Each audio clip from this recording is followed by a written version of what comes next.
Hello welcome back to my channel. നല്ല നാടൻ chicken കറിയുടെ റെസിപ്പിയാണ് കേട്ടോ ഇന്ന് ഞാൻ ഷെയർ ചെയ്യാൻ വേണ്ടി പോകുന്നത്. നല്ല പത്തിരിയുടെയും ചപ്പാത്തിയുടെ ഒക്കെ കൂടെ കഴിക്കാൻ പറ്റിയ വറുത്തരച്ച ചിക്കൻ കറിയുടെ റെസിപ്പിയാണ്. അപ്പോൾ ഇന്നത്തെ റെസിപ്പി എങ്ങനെയെന്ന് നോക്കിയാലോ. എല്ലാവരും വീഡിയോ സ്കിപ്പ് ചെയ്യാതെ മുഴുവനായും തന്നെ കാണാൻ ശ്രമിക്കണം. അപ്പോൾ ഞാൻ ഏകദേശം 1 കിലോ അടുത്ത് വരുന്ന ചിക്കനാണ് എടുത്തിട്ടുള്ളത്. എന്നിട്ടത് ചെറിയ പീസസ് കറി പീസസായി കട്ട് ചെയ്ത് കുറച്ച് നേരം ഉപ്പിലും അതുപോലെ തന്നെ കുറച്ച് വിനാഗറിലും ഇട്ട് വെച്ചിട്ടുണ്ട് കേട്ടോ. ഏകദേശം ഒരു 10 മിനിറ്റ് നമുക്ക് അങ്ങനെ തന്നെ വെക്കാം. ഇനി കറി തയ്യാറാക്കാൻ വേണ്ടി ഒരു പാൻ എടുത്ത് അതിലേക്ക് ഞാൻ ആവശ്യത്തിനുള്ള കോക്കനട്ട് ഓയിൽ ഒഴിച്ചു കൊടുക്കുന്നുണ്ട്. നാടൻ സ്റ്റൈലായ കാരണം കോക്കനട്ട് ഓയിൽ തന്നെ എടുക്കാൻ വേണ്ടി ശ്രമിക്കുക. എന്നിട്ട് അതിലേക്ക് നീളത്തിൽ സ്ലൈസാക്കി വെച്ചിട്ടുള്ള ചെറിയ സൈസുള്ള സവോള 3 ഞാൻ എടുത്തിട്ടുണ്ട്. അത് അതിലേക്ക് ഇട്ട് കൊടുത്ത് നന്നായിട്ടൊന്ന് വഴറ്റി കൊടുക്കണം. ചിക്കൻ കൂടുതൽ എടുക്കുന്നവർ സവോളയുടെ എണ്ണം അതുപോലെ കൂട്ടിയെടുക്കുക. മീഡിയം സൈസൊക്കെ ആണെങ്കിൽ 2 എണ്ണം മതിയാവും. എന്നിട്ട് ഇത് നന്നായിട്ടൊന്ന് നമുക്ക് വഴറ്റിയെടുക്കണം. സവോള ഇതിൻ്റെ പകുതിയായി ആവുന്നത് വരെ നമുക്ക് നന്നായി ഒന്ന് വഴറ്റി കൊടുക്കാം. അപ്പോൾ ഞാൻ കുറച്ച് നേരം മൂടി വെച്ചിട്ട് ലോ ഫ്ലെയിമിലിട്ടിട്ട് കുക്ക് ചെയ്തെടുക്കുന്നുണ്ട്. എന്നിട്ട് ഇടയ്ക്കൊന്ന് ഇളക്കി കൊടുക്കണം. തുറന്ന് നോക്കി ഒന്ന് ഇളക്കി കൊടുക്കണം, ഇല്ലെങ്കിൽ അടി പിടിക്കാനും കരിഞ്ഞു പോകാനൊക്കെ ചാൻസ് ഉണ്ട്. അപ്പോൾ ഇതുപോലെ തുറന്ന് നോക്കി ഇടയ്ക്കിടയ്ക്ക് ഇളക്കി കൊടുത്ത് വീണ്ടും നമുക്ക് മൂടി വെച്ച് തന്നെ കുക്ക് ചെയ്തെടുക്കാം. ലോ ഫ്ലെയിം ഇട്ടിട്ടില്ലെങ്കിൽ കരിഞ്ഞു പോകാൻ ചാൻസ് ഉണ്ട്. അപ്പോൾ ലോ ഫ്ലെയിമിലിട്ടിട്ട് മൂടി വെച്ച് കുക്ക് ചെയ്തെടുക്കാം. അപ്പോൾ ഞാനിവിടെ 2-3 പ്രാവശ്യം തുറന്ന് നോക്കി ഇളക്കി കൊടുത്തിട്ടുണ്ട് കേട്ടോ. അപ്പോൾ ഉള്ളി നന്നായി വഴണ്ട് വന്നിട്ടുണ്ട്. നമുക്ക് ഉള്ളിയുടെ പകുതി ക്വാണ്ടിറ്റി ആയി കിട്ടിയിട്ടുണ്ട്. ഇനി ഞാൻ ഇതിലേക്ക് ചേർത്ത് കൊടുക്കുന്നത് 1.5 ടീസ്പൂൺ ജിഞ്ചർ ഗാർലിക് ചില്ലി പേസ്റ്റാണ്. അത് ആഡ് ചെയ്ത് കൊടുത്ത് നമുക്കതിൻ്റെ പച്ചമണം മാറുന്നത് വരെ നന്നായി ഒന്ന് മൂപ്പിച്ചെടുക്കണം. അപ്പോൾ കുറച്ച് നേരം ലോ ഫ്ലെയിമിലിട്ടിട്ട് ഒന്ന് ഇളക്കി കൊടുക്കാം. അതിനുശേഷം 1/2 ടീസ്പൂൺ മഞ്ഞൾപ്പൊടി ആഡ് ചെയ്ത് കൊടുക്കുന്നുണ്ട്. അതിൻ്റെ കൂടെ തന്നെ ഒരു 2 ടീസ്പൂൺ മല്ലിപ്പൊടിയും കൂടെ ചേർത്ത് കൊടുക്കുന്നുണ്ട്. പിന്നെ ഇതിലേക്ക് 1 ടീസ്പൂൺ മുളക് പൊടി, കാശ്മീരി ചില്ലി ഉള്ളവർക്ക് അതും ആഡ് ചെയ്യാം. എന്നിട്ട് മസാലപ്പൊടികളൊക്കെ അതിൻ്റെ സ്മെല്ല് മാറുന്നത് വരെ നമുക്ക് നന്നായി ഒന്ന് മൂപ്പിച്ചെടുക്കാം. മല്ലിയൊക്കെ ഇട്ട കാരണം കുറച്ച് ടൈം എടുത്ത് നന്നായി തന്നെ ഒന്ന് മൂപ്പിച്ചെടുക്കണം. ഇപ്പോൾ മസാലയൊക്കെ നന്നായി മൂത്ത് വന്നിട്ടുണ്ട്. ഇനി ഞാൻ ഇതിലേക്ക് ആഡ് ചെയ്യാൻ പോകുന്നത് 1 ടീസ്പൂൺ ചിക്കൻ മസാലയാണ്. ചിക്കൻ മസാലയും കൂടെ ആഡ് ചെയ്ത് അതിലേക്ക് 1/2 ടീസ്പൂൺ പെരിഞ്ജീരകം പൊടിച്ചതും 1/2 ടീസ്പൂൺ ഗരം മസാലയും കൂടെ ആഡ് ചെയ്ത് കൊടുക്കുന്നുണ്ട്. എന്നിട്ട് ഒന്നും കൂടെ നന്നായി മിക്സാക്കി കൊടുക്കാം.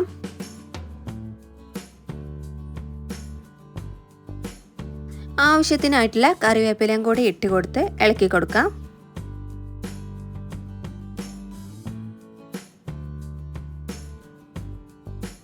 ഇനി ഞാൻ ഇതിലേക്ക് ആഡ് ചെയ്യാൻ പോകുന്നത് 2 തക്കാളിയാണ്.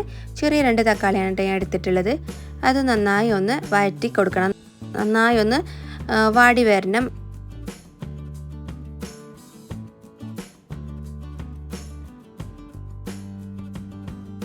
ഇനി ഇത് ഞാനൊന്ന് മൂടി വെച്ചിട്ട് കുക്ക് ചെയ്തെടുക്കുന്നുണ്ട്.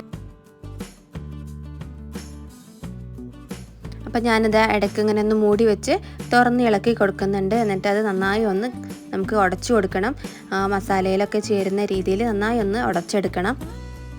അപ്പോൾ ഇത് നമ്മളെ മസാലയൊക്കെ റെഡി ആയിട്ടുണ്ട്. ഇനി ഞാൻ ഇതിലേക്ക് ഞാൻ നേരത്തെ പറഞ്ഞതുപോലെ സുർക്കയിലും ഉപ്പിലും ഇട്ട് വെച്ച ചിക്കൻ വാർത്തെടുത്ത് വെള്ളമൊക്കെ കളഞ്ഞതിന് ശേഷം ഇതിലേക്ക് ഇട്ട് കൊടുക്കുന്നുണ്ട്. എന്നിട്ട് മസാലയൊക്കെ ചിക്കനിൽ നന്നായി ഒന്ന് മിക്സ് ചെയ്തെടുക്കാം.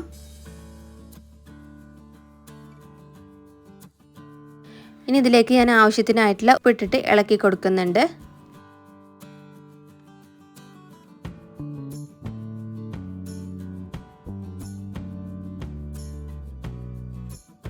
അതുപോലെ ഇതിലേക്ക് ആവശ്യത്തിനായിട്ടുള്ള വെള്ളം കൂടെ ഒഴിച്ചു കൊടുക്കുന്നുണ്ട്. ഞാനിവിടെ ചൂടുവെള്ളമാണ് കേട്ടോ ഒഴിച്ചു കൊടുക്കുന്നത്.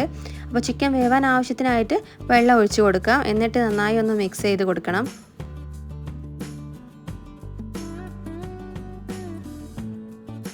ഇനി നമുക്ക് ഇത് ലോ ഫ്ലെയിമിലിട്ടിട്ട് മൂടി വെച്ച് കുറച്ച് നേരം ചിക്കനൊക്കെ കുക്കായി കിട്ടുന്നത് വരെ ഒന്ന് വേവിച്ചെടുക്കണം.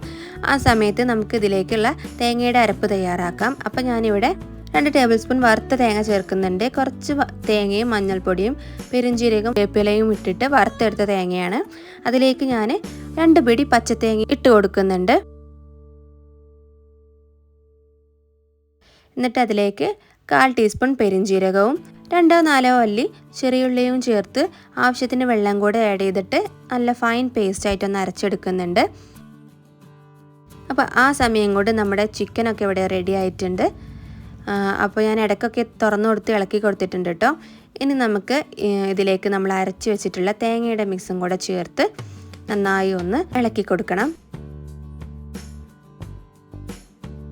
ഉപ്പൊക്കെ ഒന്ന് ചെക്ക് ചെയ്ത് കൊടുക്കണം. നമ്മൾ തേങ്ങയുടെ കൂട്ട് ഒഴിച്ച കാരണം നമ്മൾ കറിയിൽ ഉപ്പ് കുറവുണ്ടെങ്കിൽ അതൊക്കെ ഒന്ന് ആഡ് ചെയ്ത് കൊടുക്കാം.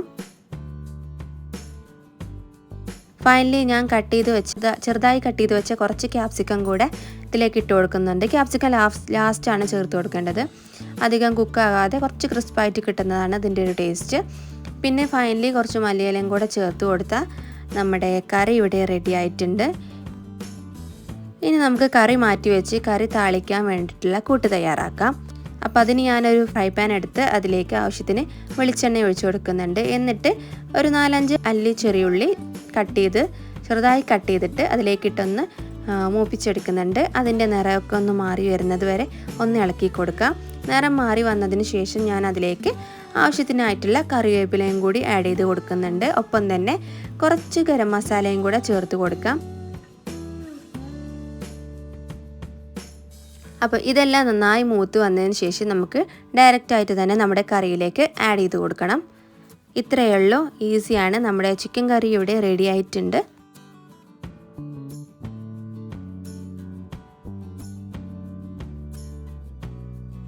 നല്ല അടിപൊളി കറിയാണ്. നല്ല തിക്കായിട്ട് കുറുകി വന്നിട്ടുണ്ട്. നല്ല തിക്ക് ഗ്രേവിയോട് കൂടിയിട്ടുള്ള കറിയാണ്.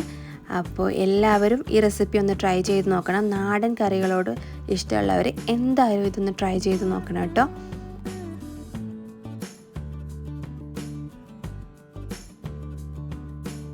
അപ്പോൾ എന്തായാലും എല്ലാവരും ഒന്ന് ട്രൈ ചെയ്ത് നോക്കി ഇഷ്ടപ്പെട്ടാൽ ലൈക്ക് ചെയ്യാനും വീഡിയോ നിങ്ങളുടെ ഫ്രണ്ട്സിന് ഷെയർ ചെയ്യാനും ചാനൽ സബ്സ്ക്രൈബ് ചെയ്യാത്തവർ സബ്സ്ക്രൈബ് ചെയ്യാനും തൊട്ടടുത്തുള്ള ബെല്ലൈക്കണിൽ എനേബിൾ ചെയ്ത് അതിൽ ഓൾ കൊടുക്കാനും മറക്കരുത്. അപ്പോൾ വീണ്ടും ഇതുപോലെയുള്ള കിടിലൻ റെസിപ്പികളുമായിട്ട് കാണാം. അതുവരെ stay tuned. Bye. Thanks for watching.